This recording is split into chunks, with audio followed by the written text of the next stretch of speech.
আহা, কি সুন্দর বাতাস বইছে, কত সুন্দর আবহাওয়া।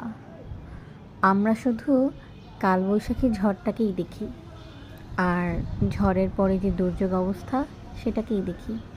কিন্তু এটা যেটা প্রাকৃতিক নিয়ম, প্রতি বছরই যখন এই ঋতুটা আসে, গ্রীষ্মকাল, তখন বৈশাখের ঝড় তো হবেই। আর ঝড়ের কারণে গাছের ফল সব পড়ে যায়, মুকুল পড়ে যায়, কিন্তু এটা তো নিয়ম। আর এরপর যখন নতুন করে গাছে আম গজায়, কাঁঠাল হয়, সেগুলো যখন আমাদের রোদের পাকার পরও কিন্তু খেতে খুব মিষ্টি মনে হয়, তাই না?